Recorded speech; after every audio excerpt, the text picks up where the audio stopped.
I'd like to call to order the regular formal meeting of the Iowa City City Council for May the 21st, 2019. Roll call, please. Cole. Here. Mims. Here. Sela. Sela. Saleh. Hello? Sala. Ozzy. Over the phone, yeah, here. Okay. Taylor. Present. Teague. Here. Thomas. Here. Throgmorton. Here.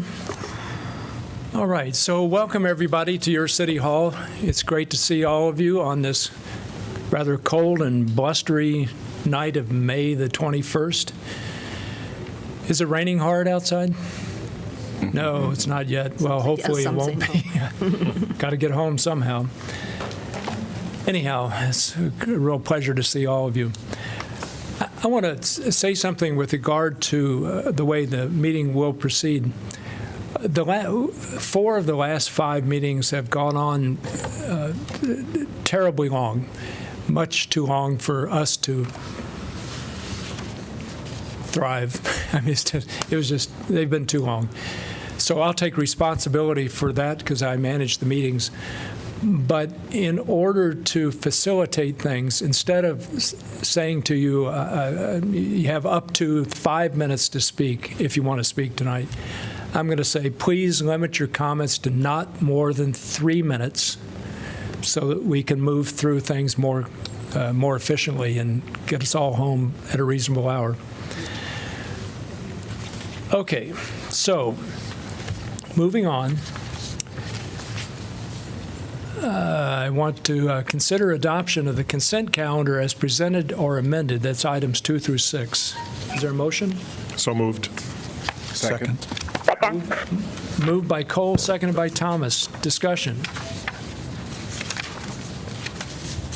Hearing none, roll call, please. Cole. Yes. Mims. Yes. Salee. Yes. Taylor. Yes. Teague. Yes. Thomas. Yes. Throgmorton. Yes. Is this supposed to be item 12? That's what it says. Can't be item 12. Put in there wrong. It's got to be item 7. Well, the numbering's wrong, Julie, for various things here. So in any event, the next item, community comment period. So I would like to invite anyone who wants to address us on any topic that's not on the formal meeting agenda should feel free to do so. And again, I would like you to come up, state your name, and take not more than 3 minutes in making whatever your statement is. Hi, Brandon. How you doing? Hello, Mayor Throgmorton and the council. Thank you so much for showing up to tonight's meeting, other which way you would not be paid. I do want to say in less than 3 minutes now that I believe that Iowa City should consider banning tasers. Tasers basically are dangerous neuromuscularly. They cause a lot of injuries. They've already caused a lot of deaths in this country. I think Iowa City does not stand for that particular kind of policing. I think that if a taser is kind of an in-between way. It's, we don't have the electric chair. Electricity is considered torture. I consider tasering torture. I think what it does is it turns a person into an object. Policing, and I support our police as I support the council and the people, policing should have to do with facilitating, and if they need to use a gun, there's probably some reason to use it. But to tase somebody, you need to be able to talk the person down or to deal with the person. Oftentimes, tasers are used without any provocation at all. And I think that Iowa City stands for a safe place where citizens are treated like human beings. And many people have been tased but not injured, have had psychological problems to do with this, and have had physical injuries. And so though I asked the City Council to consider banning tasers in Iowa City. It's a very human consideration, and I think it's the right thing to do. We don't benefit by having those things. They do make some people money. That's not what we're about here in this town. Please put this on your agenda, and I'm sure I speak for many people. Thank you. Thank you, Brandon.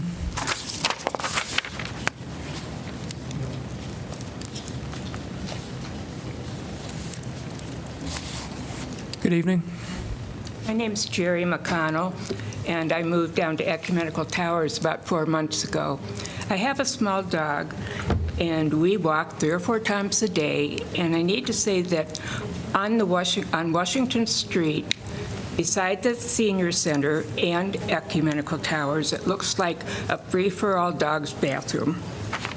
And it's my understanding that there is an ordinance that dogs are not supposed to run free, and also that the owner is supposed to pick up after their dogs. I've offered bags to people, even they don't take them. But I think that obviously whatever the consequence has been, it hasn't worked. And I think that the consequence should be monetarily much, much higher. The police can't go around looking for this, but if 1 or 2 people are caught and it gets in the paper, I think it might have an effect on other people. And it's also for sanitary, because if another dog gets into the other dog's poop, it can be, cause health issues for the other dogs. I have to say. Great. Thank you, Jerry. Thanks for coming tonight. Anyone else?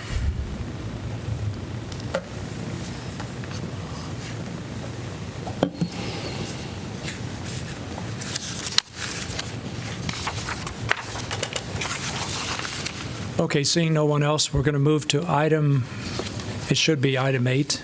It's Okay, 8A. Yeah, well, planning and zoning matters. And then item 8A, rezoning south of Interstate 80, west of North Dubuque Street, and east of Mackinac Drive, commonly referred to as Forest View.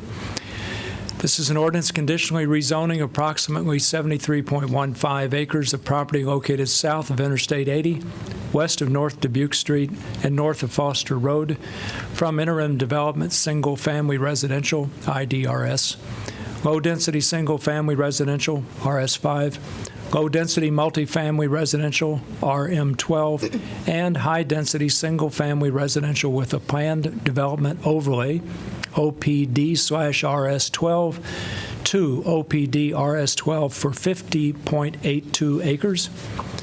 Highway commercial with a planned development overlay, OPD/CH1 for 20.45 acres, and neighborhood public with a planned development overlay, OPD/P1 for 1.88 acres. This is second consideration. Could I have a motion for second consideration, please? Move second consideration. Second. Moved by Thomas, seconded by Mims. Discussion.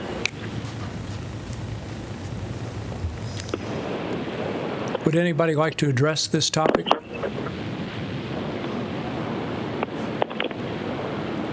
Yeah. Oh, well, hold on, Mazhos. I wanted to know if anybody in the audience would want to address the topic. Oh, okay. Okay, sorry. Okay, I don't see anybody else. So, Maz, did you want to say something? I thought we are discussing it like as a council, are we? We are now, yes. Okay. 1 second. Yeah, I just wanna say that I still supporting this project like last time, and I really very excited to hear that Forest View Tenant Association and the developer seem to be on the way to agreeing on wider manufacturing housing, like up to 22 feet. This can be made, like, I know this is not going to be made now, and we're going to discuss this later when it comes, like, to approve the affordable housing piece to it. But I'm still, like, expressing my full support for this project. Thank you. Okay, thank you. Any other comment from any other council members? The only comment that I would like to make is that, first of all, I see a lot of the residents of Forest View that are here tonight. And of course, we're so thrilled that we're going to have this wonderful opportunity for the Forest View residents.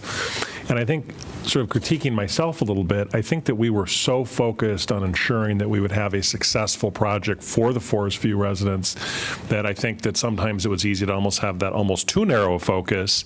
I think the neighbors did bring some legitimate concerns in terms of issues that they wanted to raise.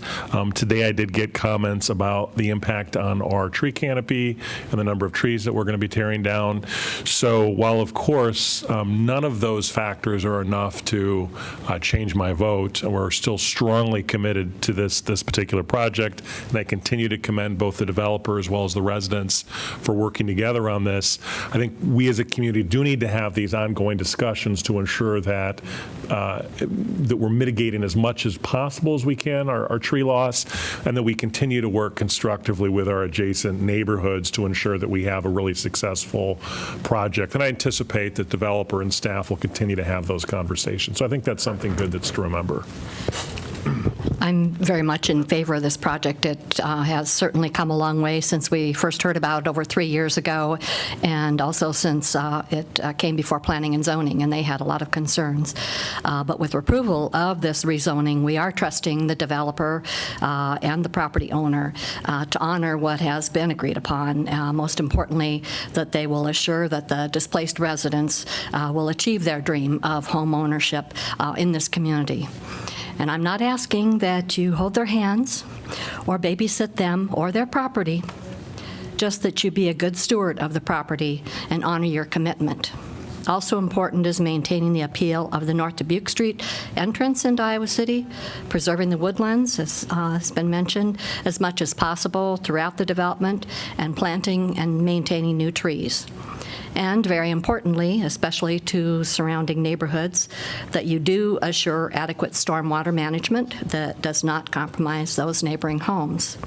I'll be anxious to watch this development happen and to have it serve as a good example of how a development can happen through the cooperation of everyone involved. Other comments? I'll just say very, very briefly, I articulated as best I can 2 weeks ago why I support this project, and I'm pleased to be able to do so, and I'm pleased to be able to vote for it tonight. Any other comments? Hearing none, roll call, please. Mims? Yes. Salee? Yes. Taylor? Yes. Teague? Yes. Thomas? Yes. Throgmorton? Yes? Cole? Yes. Motion carries 7-0. Could I have a motion to accept, oh, sorry.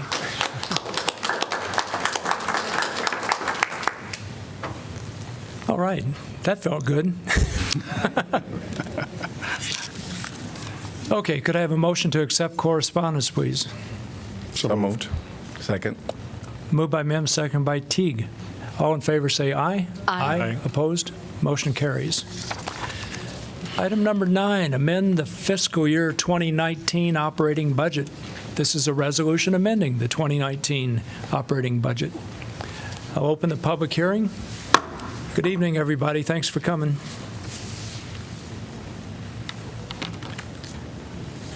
Hi there.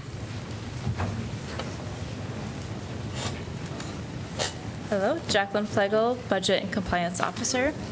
There we go. So this is the third amendment for fiscal year 2019 budget. Starting with amendments made to revenues. First area amended was use of money and property, primarily due to interest income coming in higher than originally budgeted. So this is adjusted up to the actuals that are there. Excuse me, Jacqueline, could you speak directly into the microphone, please? Thank you. A little short. Do you need me to repeat the? No, go ahead. Okay.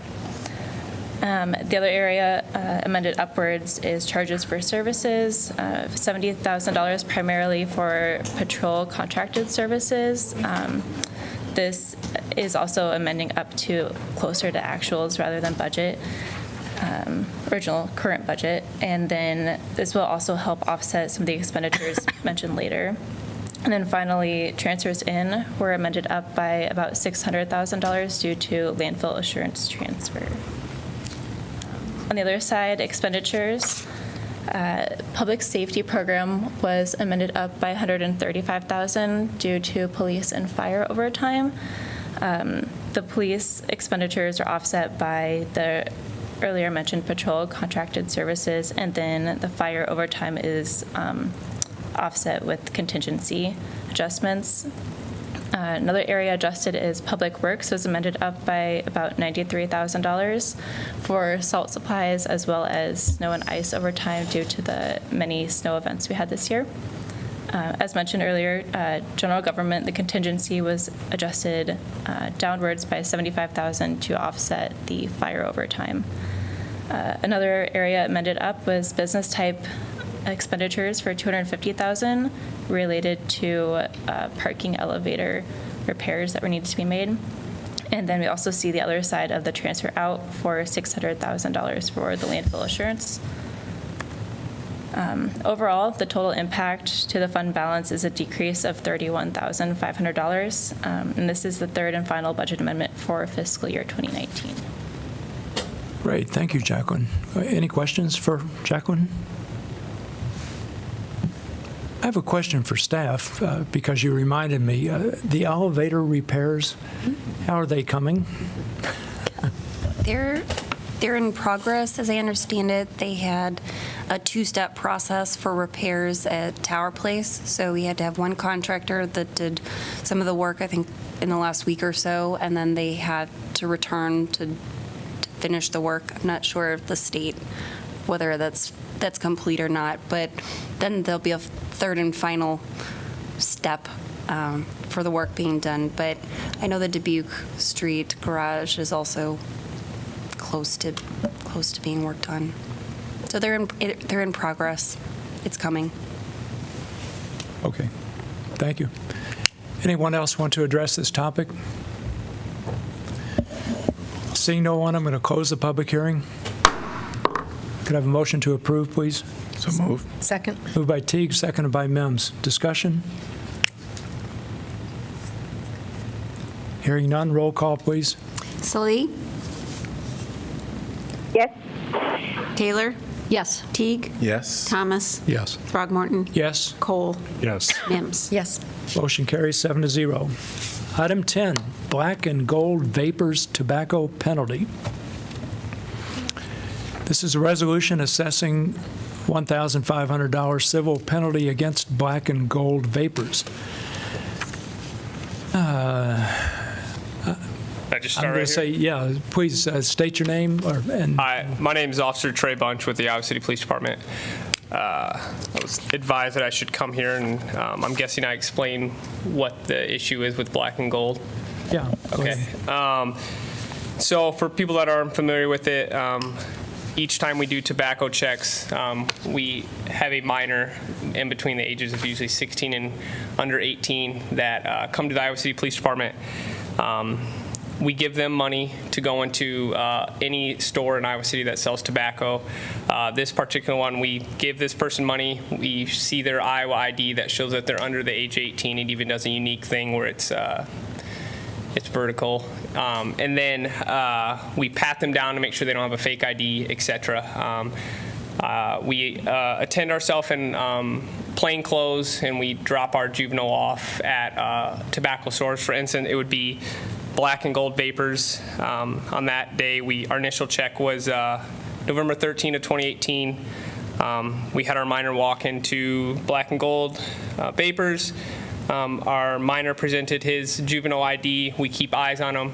And on that specific date, one of the cashiers who was identified sold to our minor, and when he was asked why he sold, he said that he was tired and it was a long day. So at that moment, that cashier was cited. We then do follow-up checks. It looks like that the person that sold the tobacco pleaded guilty on November 29, 2018. We then went back on April 3rd to the same place, Black and Gold, because we have to do rechecks. Same instance, we had a juvenile born in 2001. We did the same thing, whereas he went in there, we kept eyes on him. He presented his juvenile ID and then used money that we provided with him, and he was sold tobacco. We then go in, introduce ourselves as who we are as Iowa City Police, and the same person that was originally cited the first time was the same cashier this time, so he was cited a second time, and he was not happy with us. He stated that he looked at his ID and just sold it. It looks like he pled guilty on April 24th, 2019. So obviously they've had 2 violations. So I hope that helps. I don't know what else to say to you guys. So. Yeah, okay. Any questions for Trey? So this is the third violation in 3 years. No, right. Okay, thank you. Would anybody else like to address this topic? Okay, seeing no one, could I have a motion to approve, please? So moved. Second. Moved by Cole, seconded by Thomas. Discussion? Is there anything that we're doing for convenience stores or anybody that sell tobacco, just as a training tool for their staff? I think it'd be very powerful if, a couple of these videos that are public were available to staff that are selling tobacco and alcohol products. I think the biggest thing is we really don't want underage individuals to have exposure to it. Is not the point of, racking up tickets and fines. So is there anything that the city is doing, or is there any type of program out there that can be given to people within our community that sell products of alcohol and tobacco products? There certainly has been with alcohol. The state has done certain tips trainings, et cetera, and there's has been in the past if you get one incident and you've done that tips training, then you can get a pass on that first one. In terms of tobacco, I don't know if there's officer, if you're familiar with. I know that each one goes through, each place are allowed, through the ABD, they go through the iPledge program. It is the same with tobacco, where they have their employees take a class, or they take a class on training, and then they are given a pass. I'm not sure if they got a pass the first time they failed, but we also do, we have officers do community policing follow-up around with providing such, especially if it's a fake ID, we show them what fake IDs look like, and so there's training. A lot of times it's with like you mentioned video, and our reports obviously are public. Each time when this incident occurs, we notate in our report what the person who sells the tobacco or alcohol to the minor, and each time they give an excuse as, oh, I thought he looked old enough, or I thought such and such. And a lot of times with a lot of the new businesses, they have to manually enter in the date of birth. So a lot of times what we're happening and seeing on camera, they're overriding the system. So I don't know if it's a lack of training. I think it's a lack of responsibility on some of the employees. So I hope that helps. Sure. But I agree, and with I don't know exactly what training they go through, but I know it is offered so that they do get a pass the first time. Because the person that you've sent in to purchase is using their actual ID with their actual birth date and age. Okay, thanks. I agree with Bruce. It would be. It's nice that we do have that program, and I think of, for example, our parking tickets. Not exactly analogous, but the first one is free, and then there's sort of that graduated approach. So I totally hear where you're coming from, but they're still guilty. Yes. Yes. Any further discussion? Hearing none, roll call, please. Taylor? Yes. Teague? Yes. Thomas? Yes. Throgmorton? Yes. Cole? Yes. Mims? Yes. Salee? Yes. Motion carries 7-0. Item 11, the convenience store tobacco penalty. This is a resolution accepting payment of $1,500 civil penalty, a 30-day suspension, and waiver of right to hearing from the convenience store. Could I have a motion to approve, please? So moved. Second. Moved by Mims, seconded by Cole. Would anybody like to address this topic before we have council discussion? Okay, seeing no one, council discussion? Anybody want to say anything? Hearing no one, roll call, please. Teague? Yes. Thomas? Yes. Throgmorton? Yes? Sorry, yes. Cole? Yes, that was very firm, Jim. Mims? Yes. Salee? Yes. Taylor? Yes. Motion carries 7-0. Item 13, alcohol sales in city parks at city-sponsored events. This is an ordinance amending Title IV, Alcoholic Beverages, Chapter 5, Prohibitions and Restrictions, Section 5, Open Containers, and Title 10, Public Ways and Property, Chapter 9, Parks and Recreation Regulations, Section 2, Prohibited Actions in Parks, to allow alcohol to be sold in city parks at city-sponsored events pursuant to permits issued by the city. This is second consideration, but staff has requested expedited action. Ooh. Come on, Susan. I missed that. You're always ready. Jim's pretty chipper tonight. I move that the rule requiring that ordinances must be considered and voted on for passage at 2 council meetings prior to the meeting at which it is to be finally passed be suspended, that the second consideration and vote be waived, and that the ordinance be voted on for final passage at this time. Second. Moved by Mims, seconded by Taylor. Discussion. So, I don't know if you all saw a memo that I sent about the alcohol in the parks. So a part of why I sent that is the last time we had this discussion is not that I wasn't supportive of alcohol for city events. It's more so if we're going to, talk about alcohol in the parks and under shelters, and do you all know what I'm referring to? Yeah, I saw the You mean memo. What was in the late handout? Yes, what was in the late handout. Yeah, I saw it. So that was deferred. So that was deferred indefinitely by council.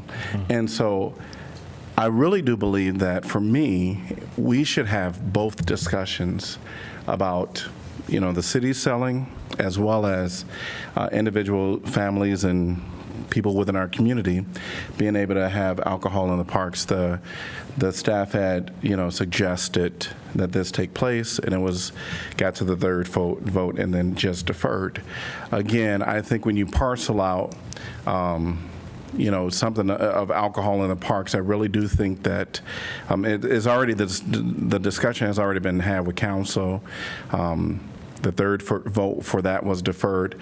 I really do believe that both these conversations should kind of happen together.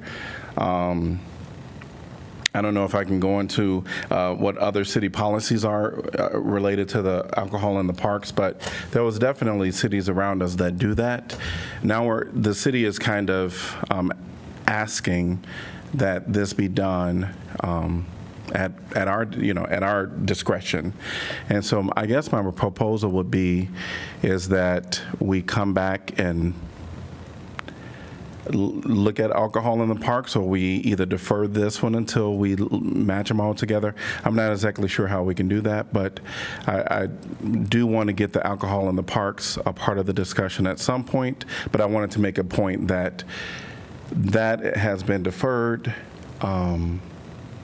And if we're going to do this, I almost feel like the discussion should almost happen simultaneously. Okay, the motion on the floor has to do with waiving second consideration. Yes. And now you're suggesting basically that there's more to talk about, and therefore you would not want to waive second consideration. I think I would waive second consideration, and I'm ready to vote for this tonight, but I also wanted to make a point that this we need to get on the agenda. I would rather they happen simultaneously, but I'm willing to make a vote tonight for the recommendation that's on the floor right now. Okay, so why don't we deal with the waiver first, and then we can consider the rest of it next. Any further discussion about waiving second consideration? Hearing none, roll call, please. Thomas? Yes. Throgmorton? Yes? Cole? Yes. Mims? Yes. Salee?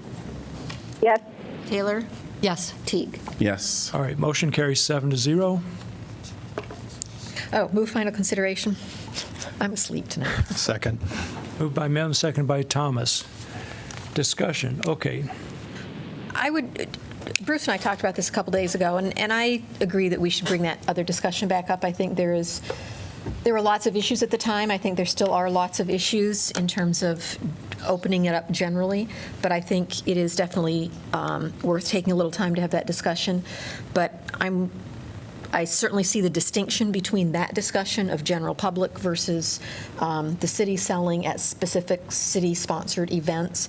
And given the opening of Riverfront Crossings Park and the events that are hopefully coming up there, I certainly want to go ahead and support this tonight.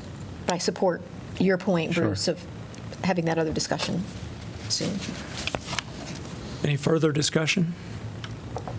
I do view the two as apples and oranges in the sense of we're basically talking about highly structured city-regulated events with adequate staffing as opposed to unregulated. And I think that second discussion is something beyond the scope of what we're doing tonight.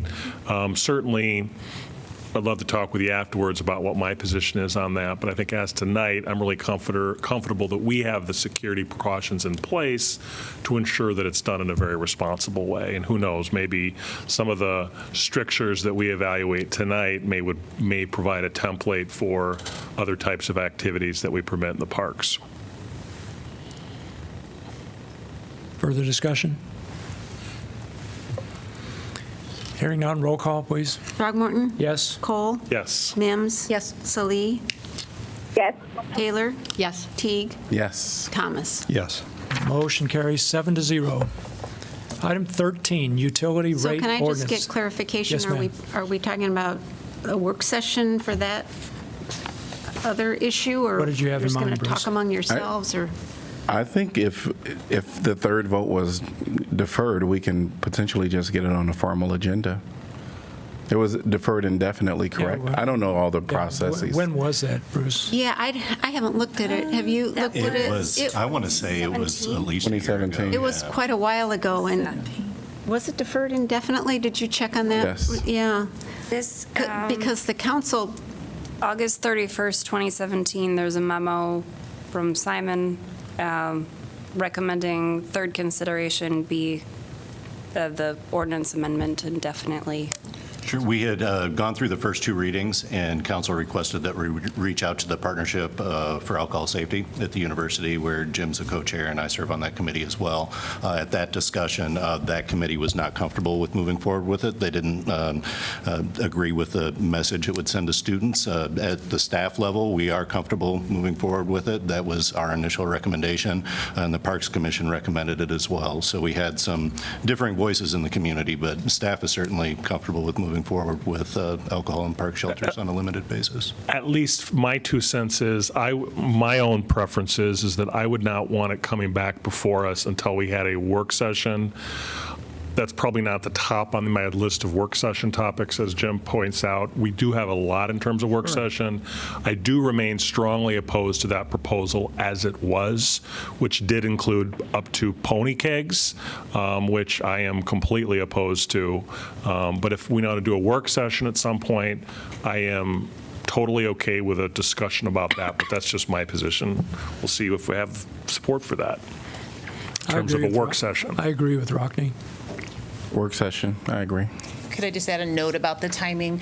Most of our summer rentals are already in the books, so I don't know that there's any rush to do this before this particular summer. It probably would be more appropriate to have the discussion late summer, early fall in preparation for the next season, graduation parties and whatnot. Okay, so we should put that on our list of pending work session topics down at the bottom somewhere. Thanks, Julie. Of course, any new item on the pending list would go to the bottom, and then we'd do whatever we're going to do. Okay, so let's see, where are we? 13, yeah, we're at the utility rate ordinance, right? So did we get a motion to pass and adopt already? I don't think so. No. What are you worried about, Eleanor? nothing, I wasn't. Okay, so item 13, utility rate ordinance. This is an ordinance amending Title III entitled Finances, Taxation, and Fees, Chapter 4 entitled Schedule of Fees, Rates, Charges, Bonds, Fines, and Penalties of the City Code to increase water service charges and stormwater service charges. This is pass and adopt. Could I have a motion, please? So moved. Second. Moved by Thomas, second. You're just a little bit late, Maz, thanks. Moved by Thomas, seconded by Cole. Discussion? Anybody want to address this topic in the audience, that is? Okay, seeing no one, council discussion?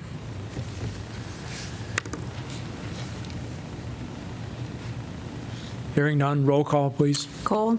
Yes. Mims? Yes. Salee? Yes. Taylor? Yes. Teague? Yes. Thomas? Yes. Throgmorton? Yes, motion carries 7-0.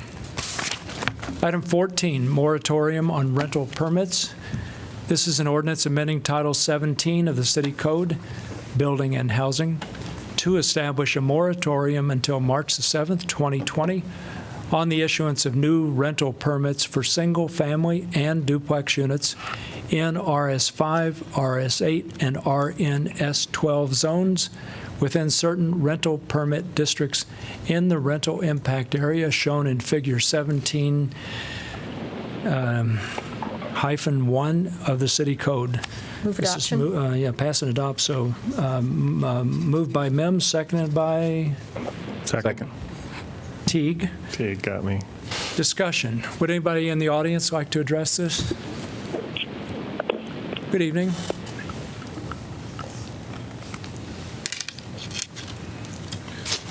Good evening.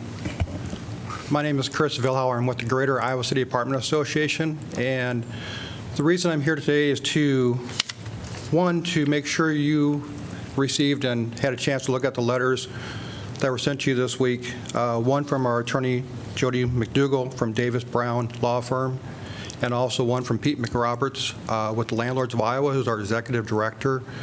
The Greater Iowa City Apartment Association is a local association. We belong to the Landlords of Iowa as well, which is a statewide organization. I won't go through everything they have in the letters saying how, but I'll repeat a couple things as far as you well know, the state issued basically a thing we can't have caps on rentals. And the moratorium is basically a cap on rentals. But the other reason I'm here too is I was here for the first reading. I missed the second one, unfortunately. And at the first reading, a lot of people from the council said, we really wish you guys would have been here earlier. It would have been nice to have some conversation with you guys earlier. And I just wanted to make sure everybody's aware that we met, members of the Greater Iowa City Apartment Association met with Doug Boothroyd before he retired and the city manager before the first moratorium, and came up with different ideas that we thought might be workable for all parties involved. We thought we were coming to the table with some good information. We didn't hear back from the city at all on that. Moratorium came in. Okay. So now the state gets involved and makes a ruling on it, and the city once again decides, we don't like that, we'll make our own rules instead. So on behalf of the Greater Iowa City Apartment Association, I would urge you to not adopt this moratorium. No matter what happens, I would ask that in the future, members of our group, maybe members of ICAR, some other people in the groups, can meet with the city and come up with some workable solutions that we feel and you would feel to be mutually beneficial for everybody involved. And that's why I'm here. Thank you, Chris. Thank you.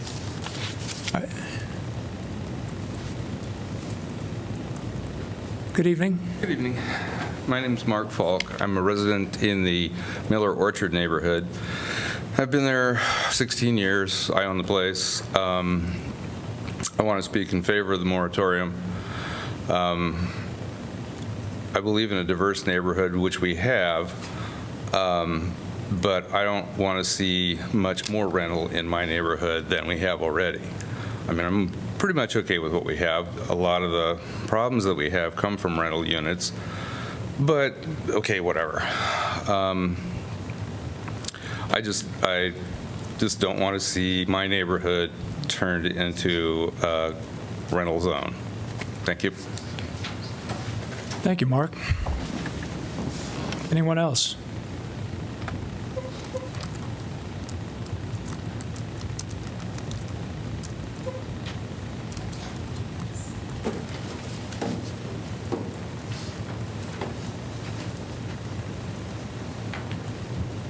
Good evening.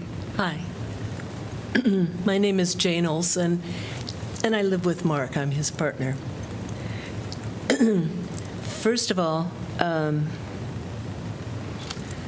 I would like to say, because I haven't, that the job that was done, taking trees down, doing the sewers, that whole thing, the water this last summer was really well done. Oh, fabulous, thanks. Just about everybody I've talked to thought it was a wonderful end to that project. And I haven't seen all the trees that were replanted, but the lawns were nicely done, and yeah, we feel good about that. As for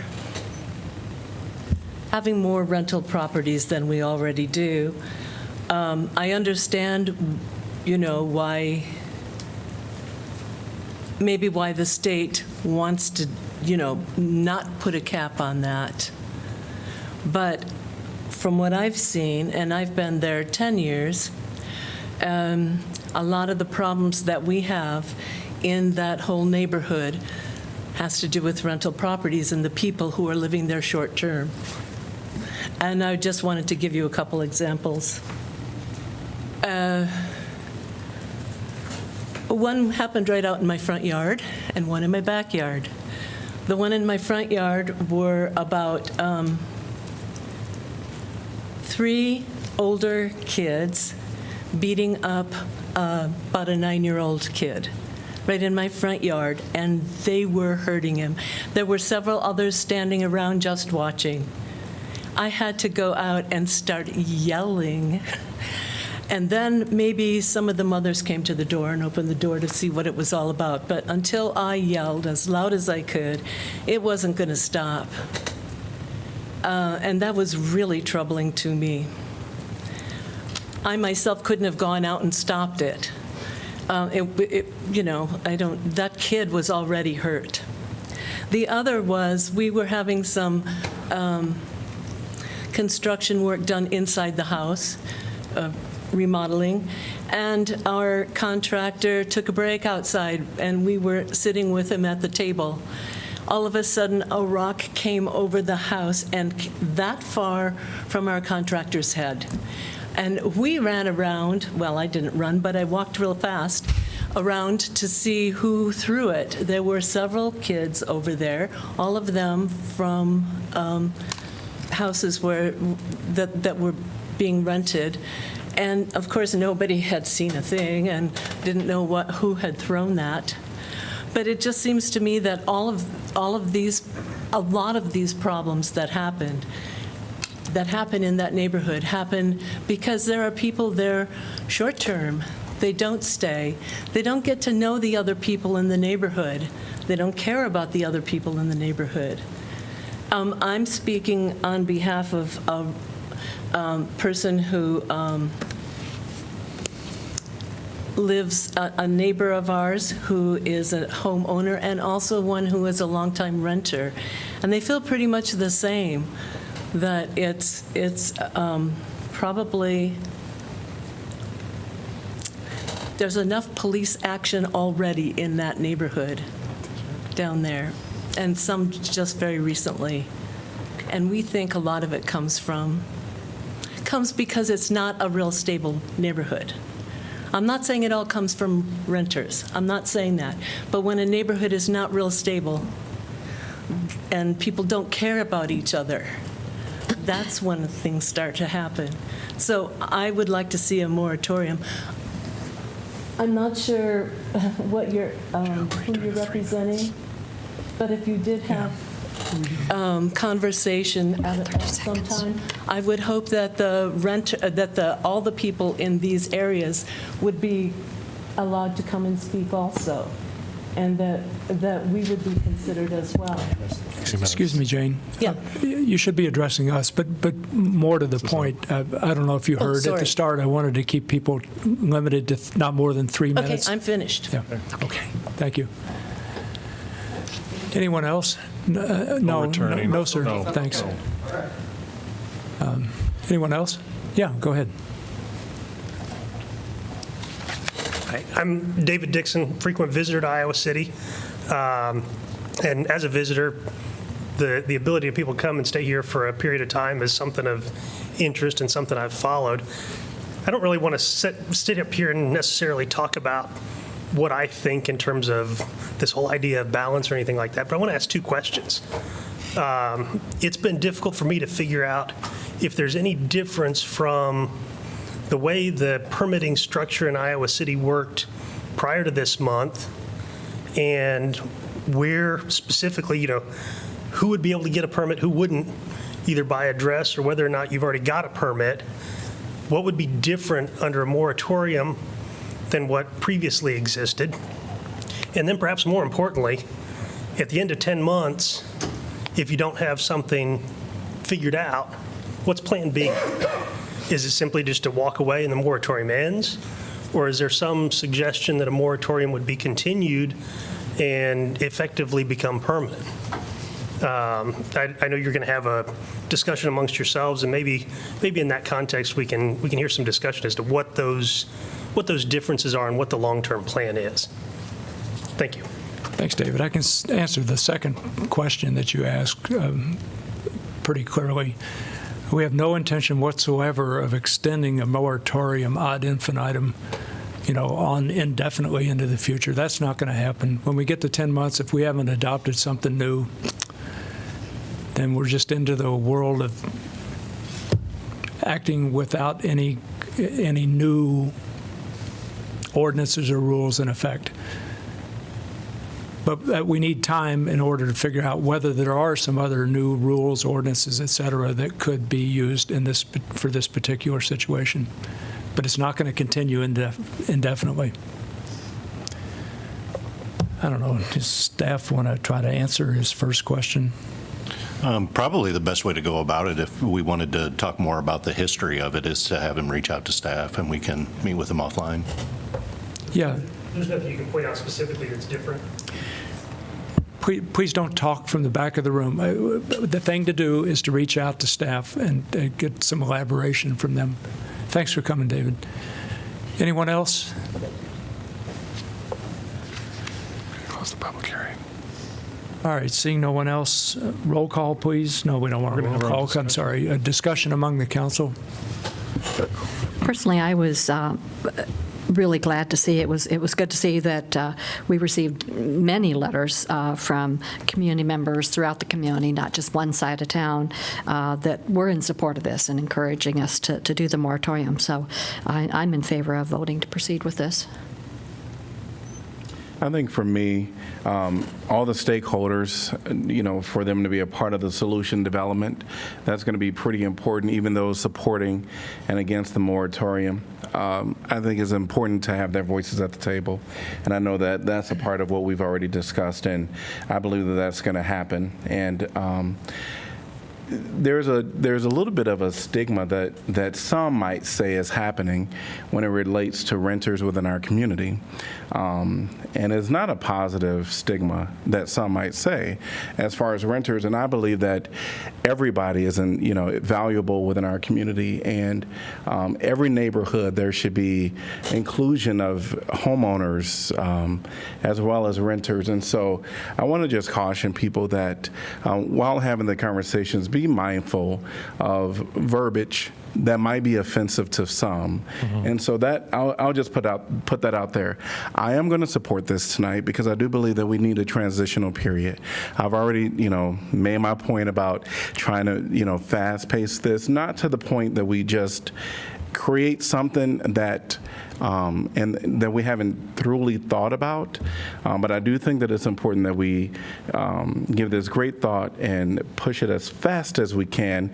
If it does take 10 months, then I'm going to, be okay with that, because given the staff time and the voices of the community, it will take that. So I will support this tonight.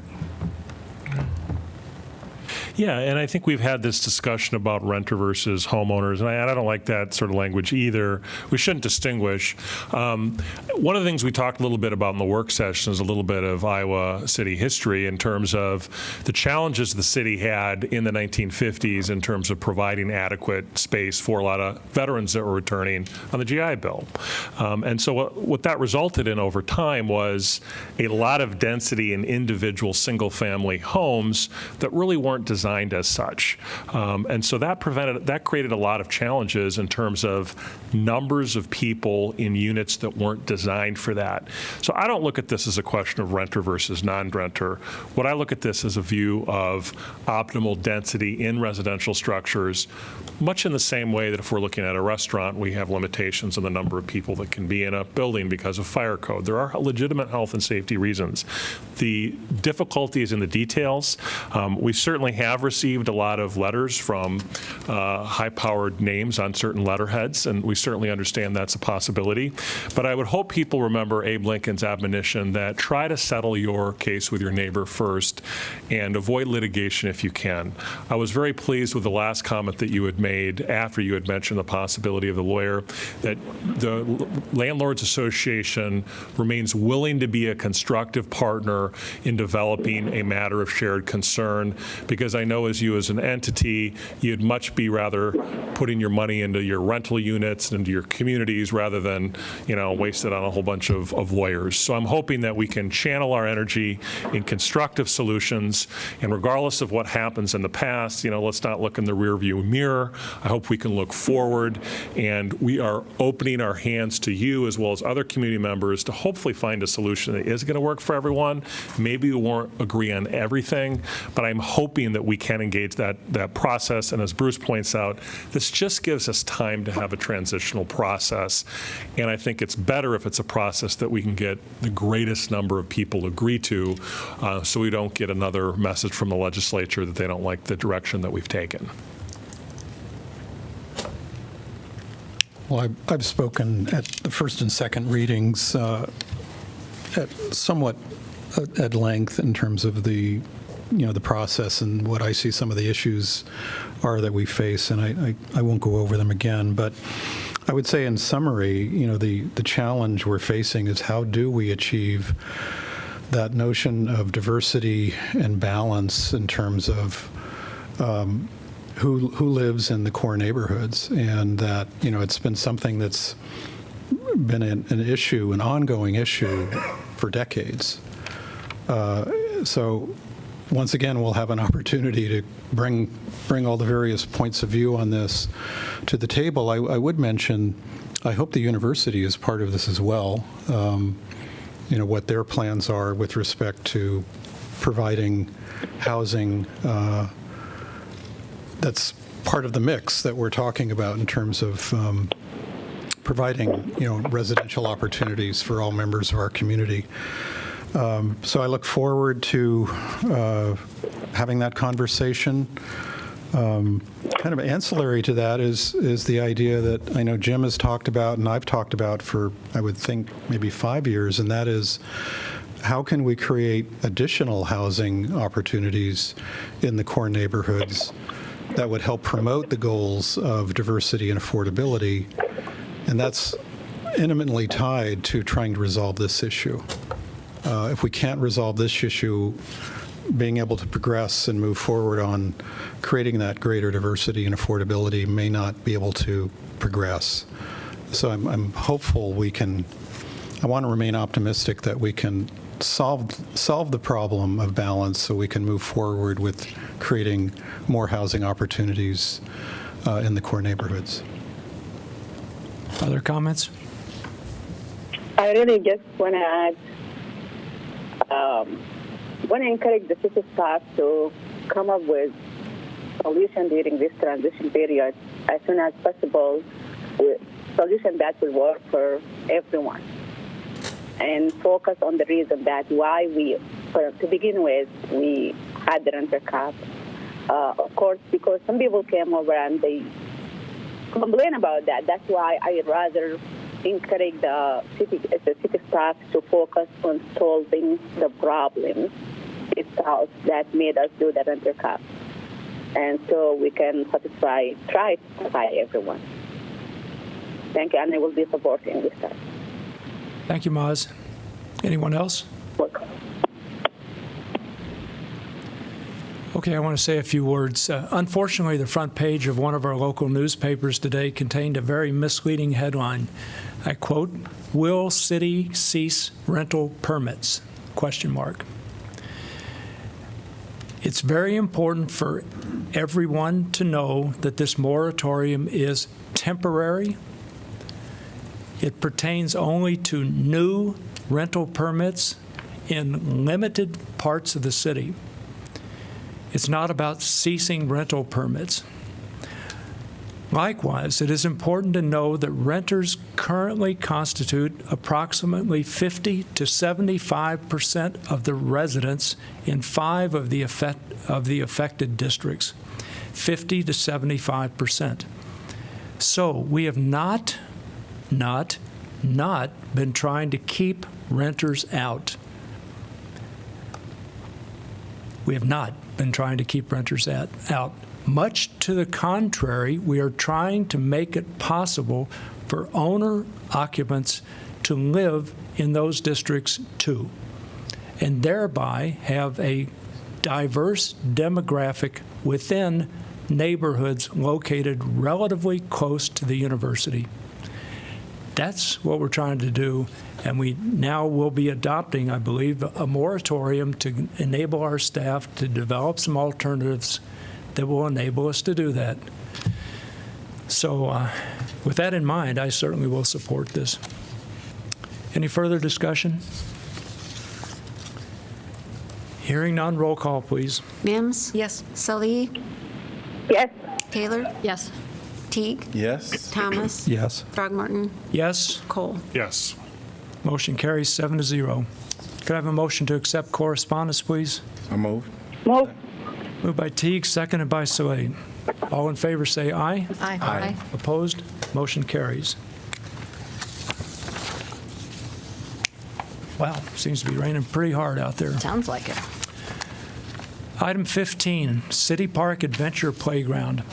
This is a resolution awarding contract and authorizing the mayor to sign and the city clerk to attest a contract for construction of the City Park Adventure Playground project and the purchase of the playground equipment. Could I have a motion to approve, please? So moved. Second. Moved by Mims, seconded by Thomas. Does anybody, Julie or anybody, want to address this? Anyone else in the audience want to address it? Seeing no one, council discussion? So we had correspondence just about how it wasn't totally inclusive for individuals with disabilities. Julie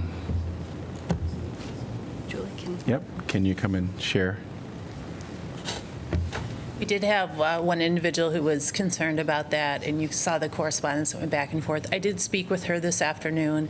She is happy with our efforts. She realizes that the site that we're building on is a hillside, making it the adventure play area.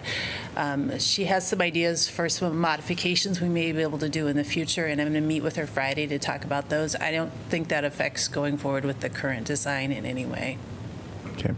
Julie, don't we have a lot of rubberized place areas in other areas of town as well? We do, and you have to remember that inclusion is about more than just kids or adults with mobility aids. It's about having areas for quiet play. It's about areas for sound play, different types of play, and this playground does a very nice job of doing all of these 7 items that we look at.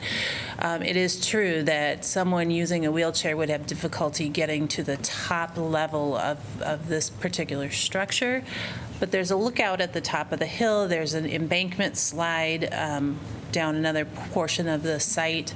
There's lots of other things to do, so it more than meets any accessibility guidelines or rules or regulations. And we may be able to find another way to get up to that top level. So. Thanks.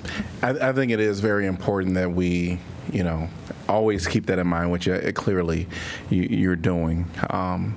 But it is important for all people, regardless of disabilities or whatever, to have optimal use, which can mean various things for various people as far as the optimal how, if they would be able to. But thanks for being very conscientious of all the needs and being inclusive. Well, and I should mention that, of course, Willow Creek Park demolition is done now, and that playground is coming in. That one is meant to be even more highly inclusive of all different types of needs.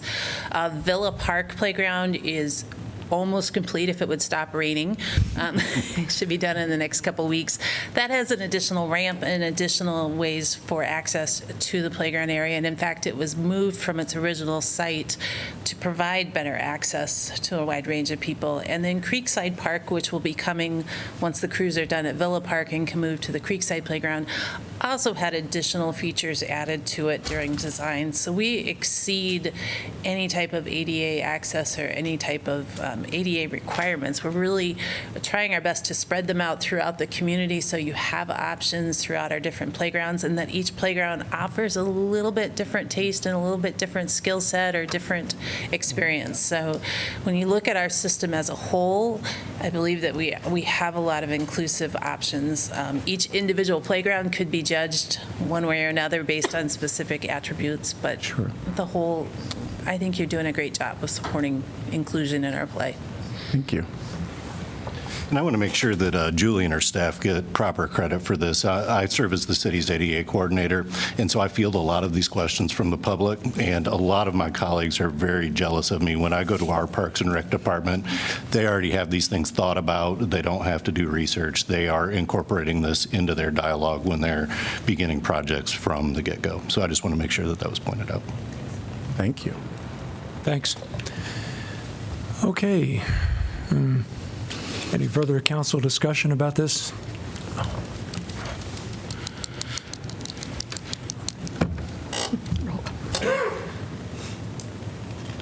Hearing no discussion, roll call, please. Salee? Yes. Taylor? Yes. Teague? Yes. Thomas? Yes. Throgmorton? Yes? Cole? Yes. Mims? Yes. Motion carries 7-0. Item 16, council appointments. This is going to take us a little while, folks. We have, I don't know, how many appointments to make? A lot. A lot. For some of them. That's right. I'm advising you to feel free to leave. All right. So item 16, council appointments. Applicants must reside in Iowa City and be 18 years of age unless specific qualifications are stated. The first is item 16A, Airport Commission. We have one vacancy to fill a 4-year term.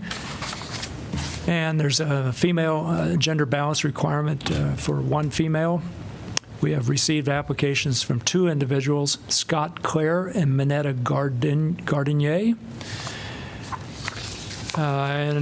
Minetta is serving, just finishing her second 4-year term, and Scott Clare is a man. So what's your preference, folks?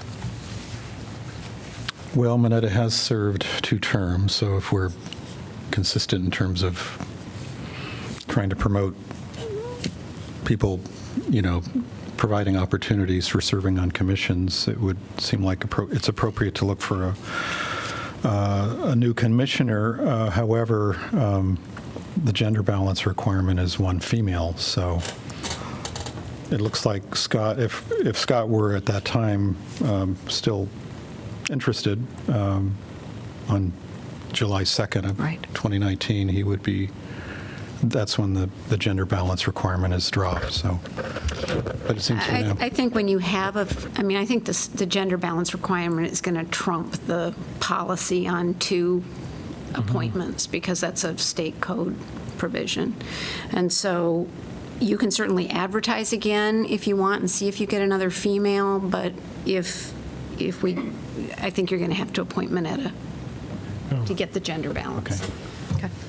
Yeah, another thing in favor of her, though I'm worried about the fact that she's now finished 2 terms, is that she's one of only 6% of all pilots who are female. Right. I mean, that means she's unique, and we should not disregard that fact. She's a recreational pilot who has a plane at the airport. I agree with, I mean, I hear what you're saying, Jim, but I agree with John. I think in terms of what we've tried to do, in terms of giving other people opportunities, I think we should at least advertise it one more time and see if we can get any other female applicants. And then if we don't, I'm more than comfortable in reappointing her. I think she's done a great job. And like you say, she's part of a very small demographic, and we don't typically get tons of applications for this commission. But I would like to give us one more shot at giving somebody else an opportunity. Yeah. I agree somewhat with that, Susan, although her term ends June 30th, and the next posting, if John was saying that we'd wait and appoint Scott, it's such a small commission, only 5 members. It would be nice to be able to have them have a full committee. And with Al, I know we don't want to be hypocrites because other commissions, we have not appointed somebody for a third term. But as Jim says with his quote, there are very few women out there. It's difficult. And she has, as she said, she has a tremendous amount of knowledge, working knowledge about the airport.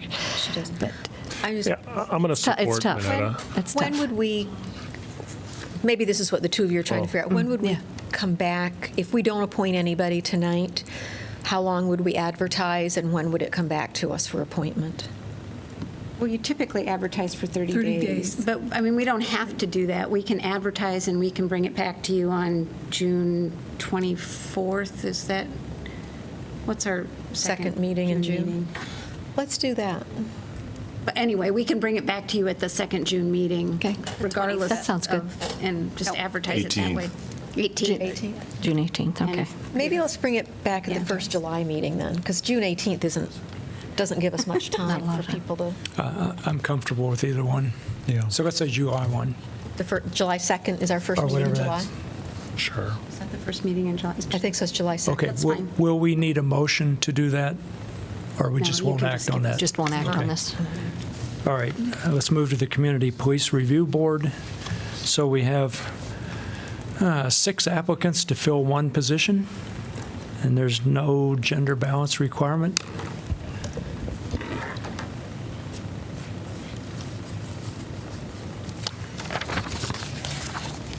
And the applicants are, let's check their names here. Oh, you're going to read them all? or- Yeah, Lori, well, I don't have to read the names, so. I thought Samuel Conaway was, I mean, there's some that don't have much on here, and there's a couple who've, I think, served a lot that I've kind of eliminated off my list. But I thought Samuel Conaway looked like an interesting possibility. Well, I found myself drifting toward either Conaway or, I don't know how to pronounce her last name, or Orozco. Yeah. I'm happy with either one. Those were my 2 choices also.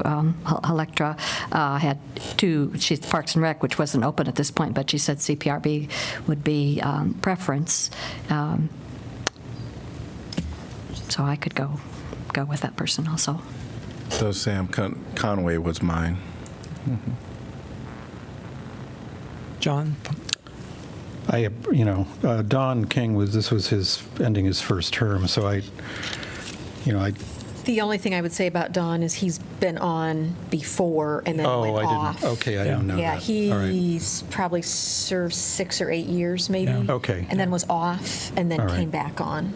Well, Samuel Conaway I think he applied for another, he was also on, HCDC as yeah, well. so. Which he said was his preference. He said HCDC was his preference. Oh, really? I would support Sam Conaway. Okay, I hear, Maz, did you want to express a view? No, actually, no, I don't. I would go with the majority. Okay, so we're going to appoint Samuel Conaway. We'll have a motion later on about this. All right, historic, sorry? Yeah, all right, the Historic Preservation Commission, this is item 16C. 1 vacancy to fill a 3-year term to an at-large position. There's a gender balance requirement. Apparently, we need 4 females, 1 male.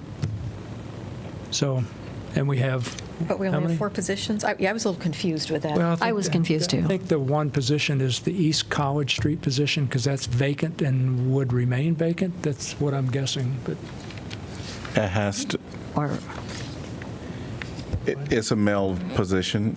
no. Oh. But it will be empty. And so, I don't know. Julie, can you advise us explain about that? that. Overall, the Historic Commission now has the gender balance requirement, 4 females and 1 male.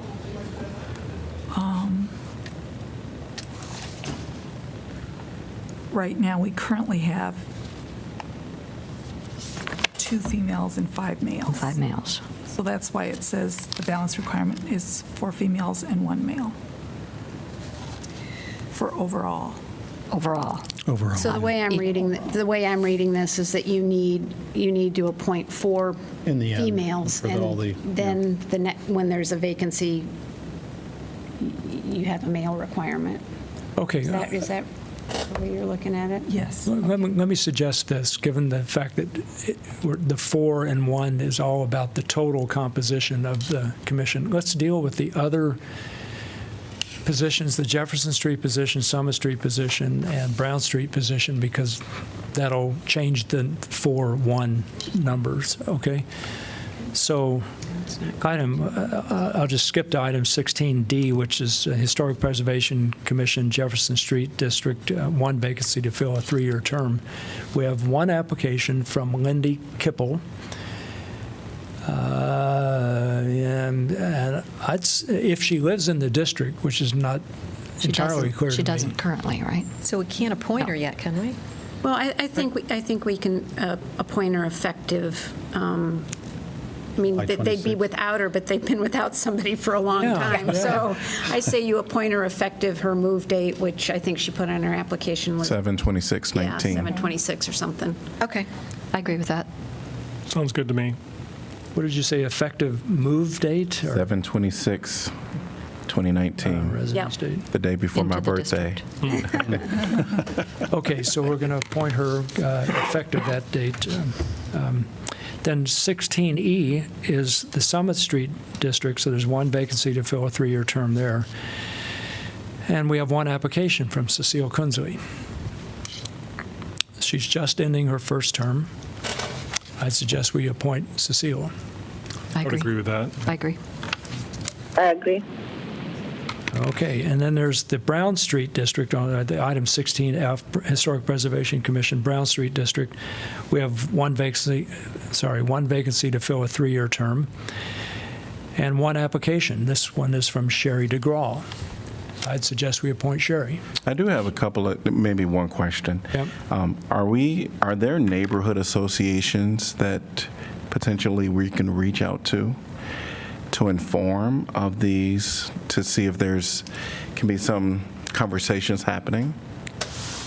To increase the number of applicants? Yes. Because these are people repeating terms at this point. So my assumption is that there could be a little communication. We also have Nextdoor, and I don't know if this was advertised on Nextdoor, but people are really starting to read Nextdoor.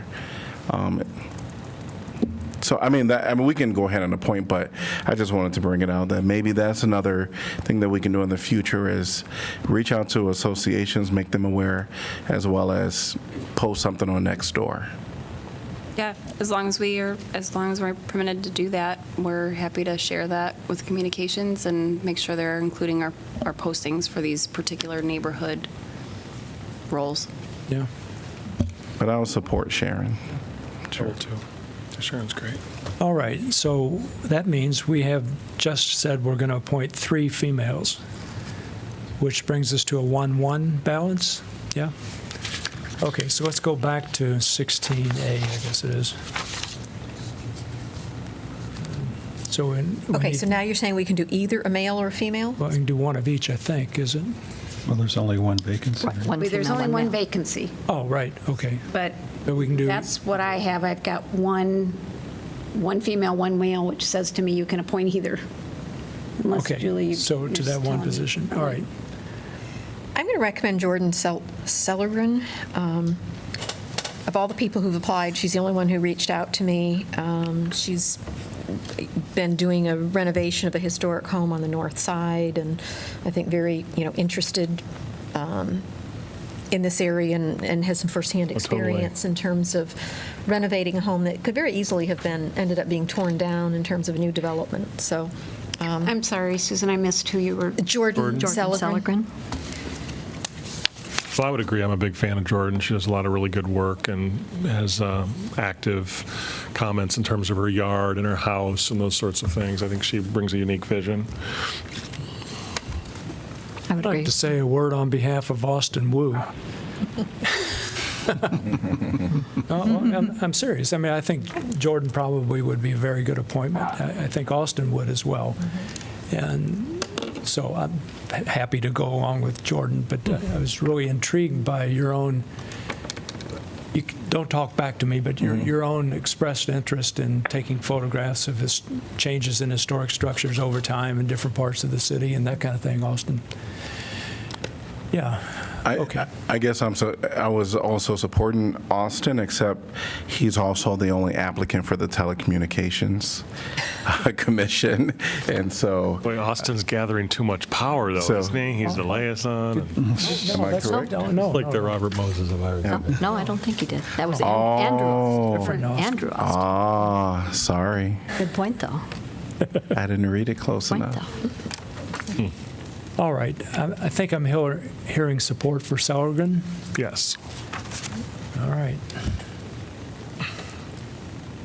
Why don't we get these out of the way here for a moment? So I'd like to hear a motion to appoint Jordan Sellergren to the at-large position, Lindy Kipple to the Jefferson Street position, Cecile Quinsley to the Summit Street District position, and Sharon DeGraw to the Brown Street District, all for the Historic Preservation Commission. So moved. Second. Moved by Cole, seconded by Mims. All in favor say aye. Aye. Opposed? Aye. Motion carries. All right, so that gets us to item 16G. Do you want to go back and do CPRB, or do you just want to do some of those together? Oh, I thought we did CPRB. I don't think we voted Samuel. on it, though. Oh, we didn't vote. Oh, you're right. Yeah, let's do that. okay. Let's do that to Right. clear it off. So could I have a motion to appoint Samuel Conaway to the Community Police Review Board? So moved. Second. So moved by who? Bruce. Moved by Teague, seconded by Mims. All in favor say aye. Aye. Opposed? Aye. Motion carries. All right, so we've got those two commissions done, which brings us to item 6. Thank you for reminding me about that. Yeah. Brings us to item 16G, Housing and Community Development Commission. We have 2 vacancies to fill 3-year terms. There's the gender balance requirement is 1 female, 1 none. And we have applications from numerous people. Let's see, from, what's the number? 11 applications. So, Do people name fall off this list at some point? I think applications, how does that work? what do you mean? I believe it's after 6 months. After 6 months? Someone reached out to me and their name wasn't on the list, but they reached out to me about 30 minutes before the meeting. And I said I didn't see their name. I don't recall it. And it wasn't here. So, but I can reach out to them and just have a conversation. And we can look that up. Okay. And see when it dropped off. Okay, thanks. It seemed like one of the applicants, the date on the application was like May of 18, so that's a little longer than 6 months. Yeah, there was one. Yeah, for some I think reason I thought it was a year, but I could be wrong. Is that Angela? I don't know who that was. Well, in that case, maybe it's a year. Maybe a year. Yeah, I can look into that. I think that's right. To me. Maybe a year. We have a one. Maybe it is a year. We have a 1 female requirement and there are 2 vacancies, right? So let's choose a female. I'm supportive of Lindsay Keeley for the HCDC.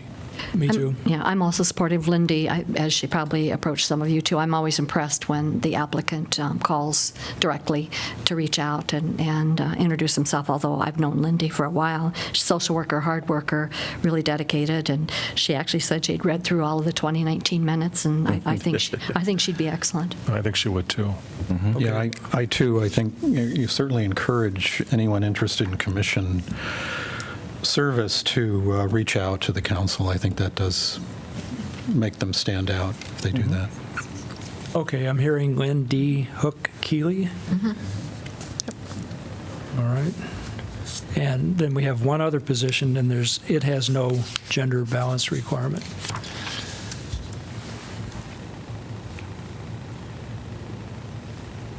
So Joe didn't look like he actually served on any other commissions. Oh, he has. Joe Colter, He yeah, has. he's a lot. Okay.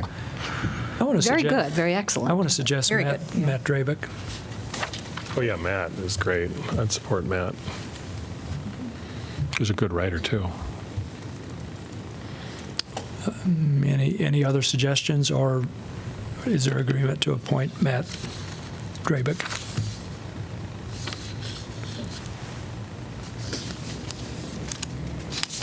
Me. Got 3 for Matt Draggett. Do I hear a 4? Sure. 4 for Matt. Yeah. All right. Okay, without objection, then we'll appoint, appoint Matt Drabick to the commission. So let's get a motion on the floor here about appointing Lynn D. Hook Keeley and Matt Drabick to the Housing and Community Development Commission. So moved. Second. Moved by Taylor, seconded by Cole. All in favor, say aye. Aye. Aye. Motion carries. All opposed, motion carries. Item 16H, Library Board of Trustees. We have 3 vacancies to fill one 6-year term. And there's a 2 male and 1 nun gender balance requirement. It must be, well, we have 3 vacancies to fill 3 6-year terms, right?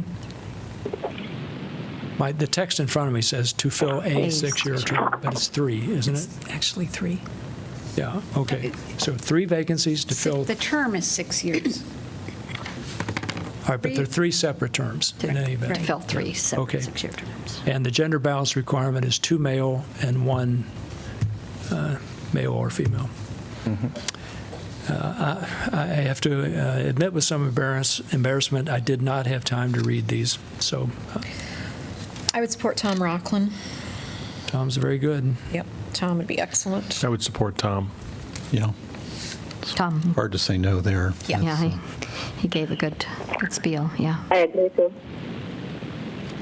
And I know Janet's been on there, but she certainly made a good point in the fact that she'd like to help the new director be successful. I liked that she'd said that.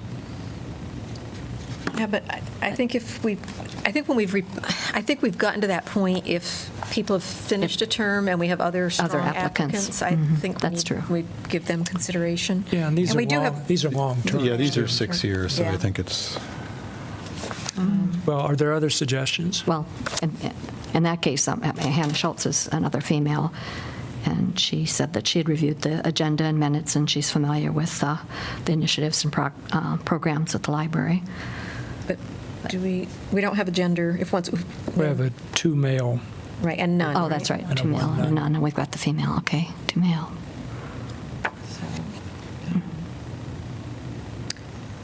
I'm fine with Hannah, personally.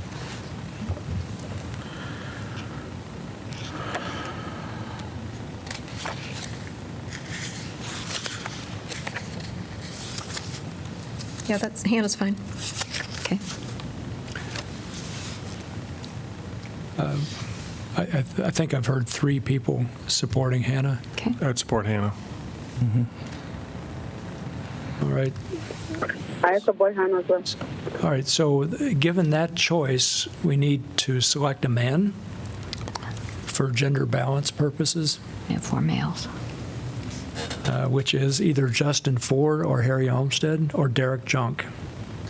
Again, I would say not Harry. He's not, no disrespect to Harry, but he's served a lot of years on a lot of different lots of commissions, and we've been commissions. trying to. Totally. No, I love Harry. Does awesome work, but Jeff Ford also has done awesome work, too.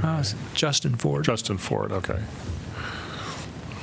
So does anybody have, anybody want to advocate for Justin Ford or for Derek Junk?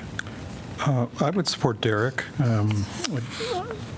I met him through the master planning for the parks system, and seemed to be, an engaging, community-oriented resident. I would agree. I'd support Derek. I'm not sure that I know Derek, so I feel at a loss personally.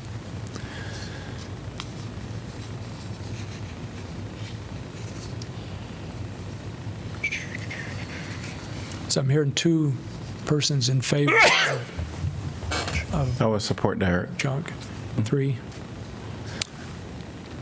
Do I hear a fourth for Well, Derek? so you know him, is that correct? One of you, I'm not sure which. Just relying on John? John's good judgment. I've met him. Oh, well, there's a mistake, so I'll.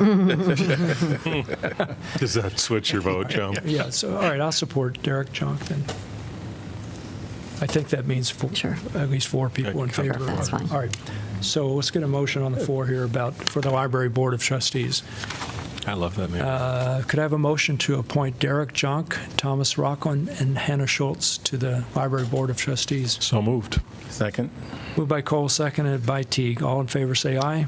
Aye. Opposed? Aye. Motion carries. 16I, Telecommunications Commission. We have 1 vacancy to fill a 3-year term. There's a female gender balance requirement, and we have 1 application from Andrew Austin. So we should defer on this just as we are for the Airport Commission, right? This one's tough, too, because they've had several meetings where they haven't been able to hold because of a lack of quorum with vacant seats. And so hopefully we'll get someone, or we can appoint him after time. Okay, so I think we're done with item 16. Moving on to item 17, announcement of vacancies previous. Again, applicants must reside in Iowa City and be 18 years of age unless specific qualifications are stated. We have 1 vacancy to fill an unexpired term effective upon appointment to the Airport Commission. Applications for that position must be received by 5 p.m. Tuesday, May the 28th, 2019. We have 1 vacancy to fill a 5-year term on the Airport Zoning Board of Adjustment. 1 vacancy to fill a 3-year term on the Historic Preservation Commission for the East College Street District, and 1 vacancy to fill a 3-year term for the Jefferson Street District, and we just appointed somebody to that.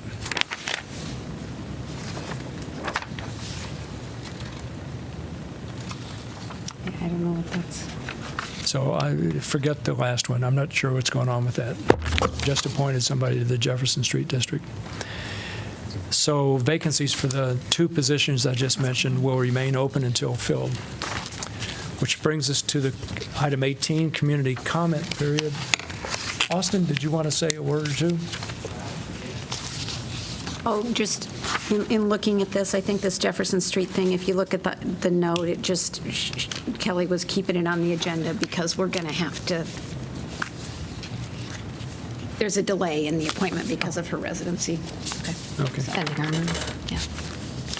Hello, everyone. Austin Wu, UI Student Government City Liaison. I don't have too much except congratulations to all the graduating seniors, which was last Sunday. So another class has came and went. The other thing I noticed this morning on my walk to work was this restriping project for Clinton Street has begun for the bicycle lanes. I saw the signs put up this morning. Very happy about that. So glad to see it finally coming. Yeah, great. That's all I have to say. On that point, I rode on the restriped and resurfaced Governor Street yesterday or the day before. It was a thrill. I enjoyed it a lot. It really does make a difference in terms of the lane. It does. Perception of the lane. Yeah. With. Okay, so which brings us to item 19, City Council information. Could we start with Susan and move to the right? Nothing.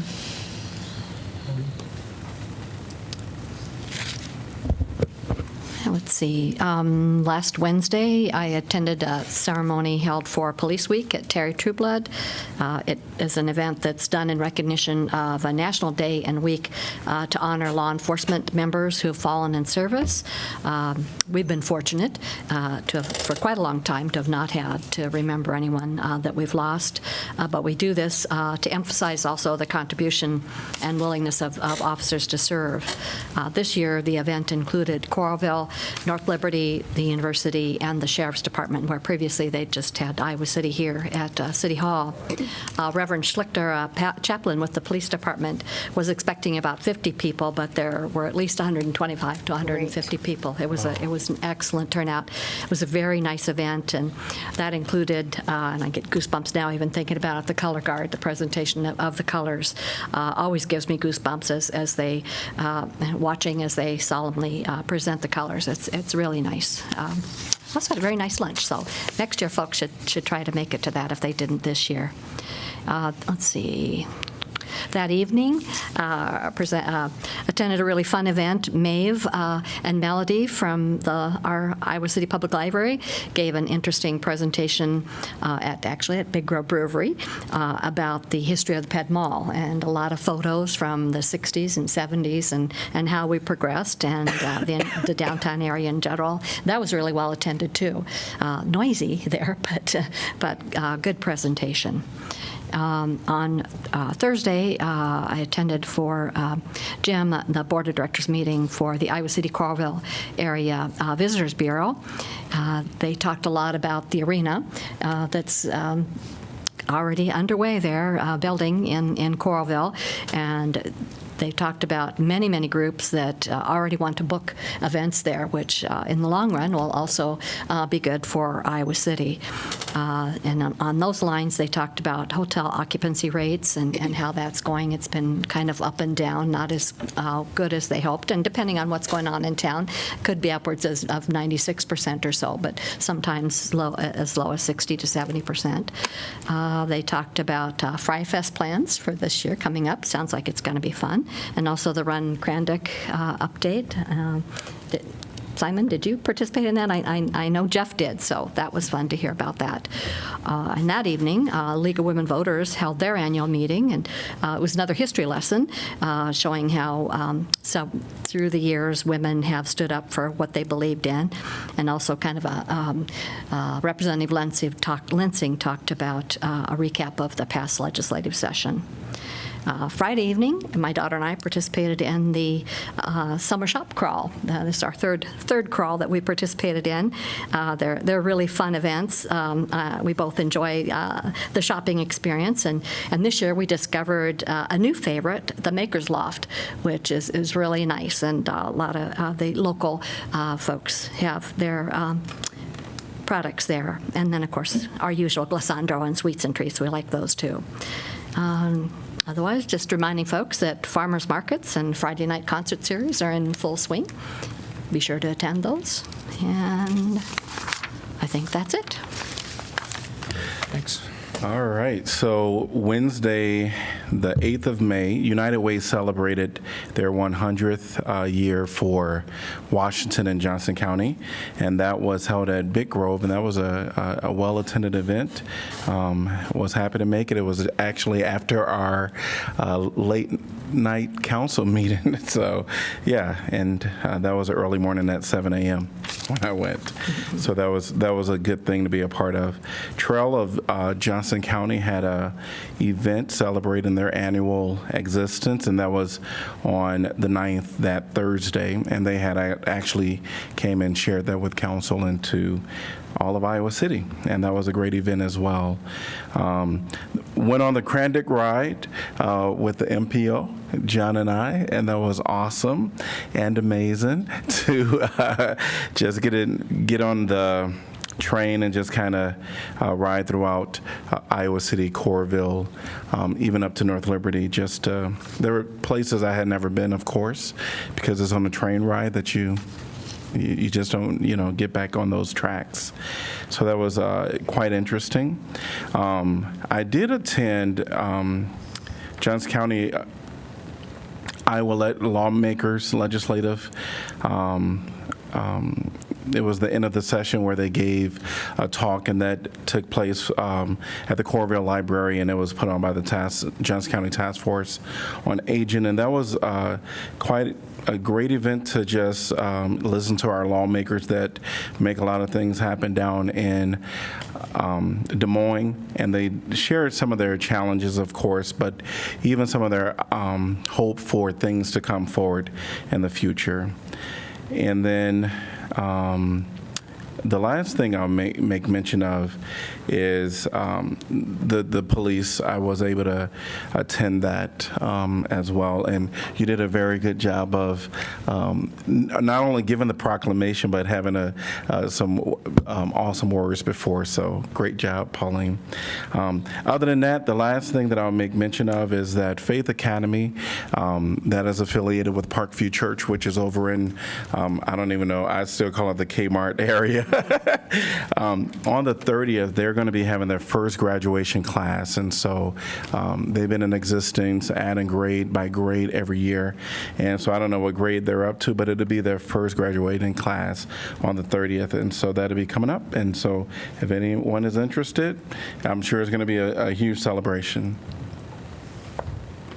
Maybe Mazi here, is she still? Okay, it's my turn, right? Yes, ma'am. Go ahead. Okay, I really don't have a lot, any events to report on. I was super busy preparing for our family vacations. We're leaving to Sudan tomorrow. And just also was helping the kids getting through exams early from the school. And I would like to thank Kelly and the IT team at the city for helping me create an app that I can call in from Sudan for it. But other than that, I hope everybody have a good summer.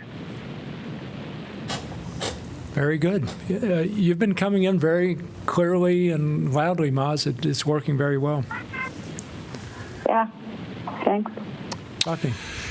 As I mentioned earlier, yesterday I attended a dinner, a sort of a going away dinner for Henry Harper, and many of you in the community know who Henry Harper is.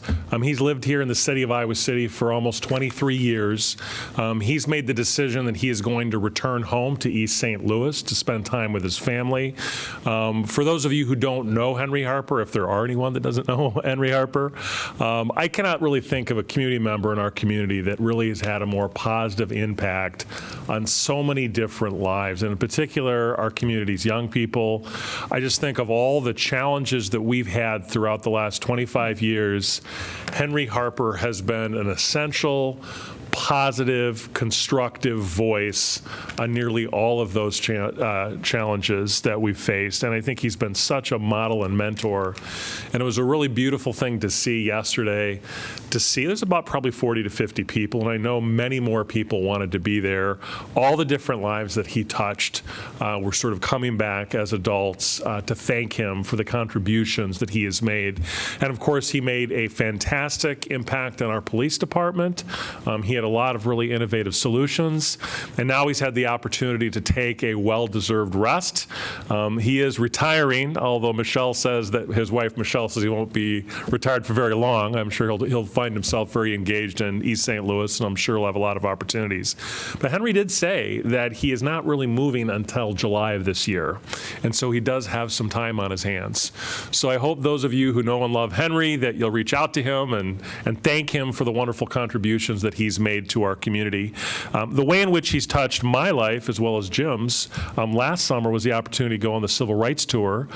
Jack Brooks invited Royce-Ann Porter and another amazing young person, Miriam Keta, to come speak at a video showing for the video that was made of the Civil Rights Tour.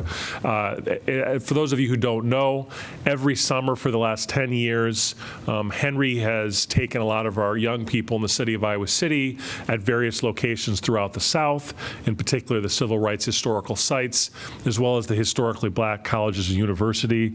And it is truly a life-altering experience, and Henry was a central part of that, and we had the opportunity to speak to a lot of employees about that. So, and Jack, can I just say again how lucky the city is to have Jack? He does, Jack Brooks, I'm telling you, it was a really, really good video. I was so impressed. And I know we're still in the middle of Ramadan, so happy Ramadan. Is it Ramadan? Ramadan Mubarak to everyone. Did I get that right, Maz? Close enough. So I hope everyone continues that wonderful time of prayer and reflection with our Muslim friends. Summer is just around the corner. I know it doesn't seem like it, so I'm looking forward to doing a little gardening, getting in the swimming pool, hopefully eventually. And I hope with our upcoming Memorial Day weekend, everyone will celebrate that with the friends and family in a very responsible way, and that they'll enjoy that time together, a little time off before the start of the summer. That's all I have. I just wanted to mention, Bruce and I have a listening post coming up on the 29th. Absolutely. At 6:30, Lemmy Elementary School, correct? So encourage anyone from that part of Iowa City to have a conversation with us. Okay, I'll be brief, but first I want to elaborate a little bit on what you said, Rockne, about Henry Harper. I hate to see Henry leave Iowa City. I just hate it. I have a lot of deep feelings for him. But I also want to praise him profusely for his very generous letter that appeared in, was it yesterday's or Saturday's Press Citizen? I don't remember which it was, but it was effusive in his praise of city staff, of the police department, and the city manager, and so on. So bravo to Henry for writing that, and I certainly wish him the best. You done? No. Oh, okay. Dawn, did I take your place or something? No. I just, Mazahir, are you still there? Mazahir? Oh, she left, because I'd forgotten she had. Oh, you are still there? I was talking and I put the mute. You had asked that if you weren't on, that on your behalf, I would talk about the Iowa City Fire Department. Would you like me to say a few words then? Yes, please, go ahead. Yeah, I forget to mention that. Please do it. Okay. She had just said that she was extremely impressed with the manner in which they handled the recent structure fire at the Pheasant Ridge Apartments on Bartle Road, because the incident involved some members of the Sudanese community, some of whom spoke very little English. And I'm not sure whether it was the fire marshal or Jeff, someone on the city staff, that thought to call Mazahir so that she could help translate. But that was a very thoughtful gesture, and according to Mazahir, very helpful for those residents that were involved. And I've heard similar positive comments about our fire department from a friend whose family was also recently experienced a fire. And so I'm just very proud of our fire department personnel and the very professional service that they provide to our community. Sorry to interrupt you, Jim. That's all right. Go ahead. I just had two or three other brief things to say. On May the 9th, I made welcoming comments to the Human Rights Commission's Youth Awards event in the Englert, and that was really fun to do. Again, I think it's the fourth time I've done that now. And also, I will be speaking briefly at the groundbreaking for Oak Knoll East on May the 29th. And on May the 31st, the Carnival Parade will take place in downtown Iowa City. I'm looking forward to that. I also want to draw your attention to an item that appeared at the very end of our late handout, or not the very end, because you had something in it that was the last item, but somewhere right near the end, is an email from me recommending that one or two of you council members attend the August 1 through 3 annual meeting of the Mayor's Innovation Project in Columbia, South Carolina. I think I've said over and over again as I've gone to these MIP events how fruitful they are. And I think it would be very beneficial for one or two of you to go to that event. The last thing I'll mention is, yippee, I took a short vacation with my wife and daughter out to Idaho. We traveled out by Amtrak and several other forms of modes of transportation and had a lovely time in an area called the Palouse part of Idaho. It was really gorgeous, and it was really fun to be out there with them. All right, that's it for me. Ashley? I have three things. The census is still looking for people to recruit for positions, so people can go to their website, 2020census.gov/jobs, for one of those opportunities. I wanted to note that City Hall will be closed on Monday, so please check any of your city information resources for other changes to city facility schedules and operations. Just noting that. And then a kind of fun thing, we're starting the chip-in kind of budget and strategic plan prioritization feedback from our residents. We're starting that process early this year. So we will be expecting a survey out through our channels in the next week or so, and then we're planning some appearances at community events a little bit earlier in the year as a fun way to kick off our fiscal year. Very exciting, and we'll get the feedback back to you for a council budget session later this summer. Those events were very well attended last year, weren't they? Weren't they packed? Yeah, The we chip just in? had one event last year, and so this year I'm hoping to go and visit both a party in the park and at least one, and then a farmer's market appearance as well. And then we'll kind of gauge what that, what the feedback and participation is between that and the survey later this year. We'll also offer the survey in a paper format at those events, so people can also participate in that way. So that's all I got. Ashley, before you run off, Yes. I just want to say we need to get an update on what the state legislature adopted. Yes. Maybe our next session or the one after. Whenever but you're we ready. need to I get can an do it right update. now if you want. Yeah. Okay, Simon? Nothing else unless you want a legislative update. Not now. No, thank you. We're Some other on, time. on a roll here. We may Sure. actually leave before midnight. We'll make sure you get an update. Eleanor? Thank you. No, nothing. Nothing. So what do you mean, nothing? So Julie is Julie? retiring.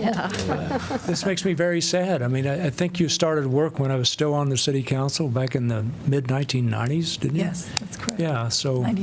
you've done a great job, and, you know, we'll miss you once you do retire. Thank you. I'm looking forward to it. But having said that, I've certainly enjoyed my years here at City Hall and all the people I've come in contact with. Yeah, Thank you. very good. Okay, with that, I think we need a motion to adjourn to the work session. So moved. Second. Moved by Teague, seconded by Thomas. All in favor, say aye. Aye. Motion carries. We are adjourned to our work session.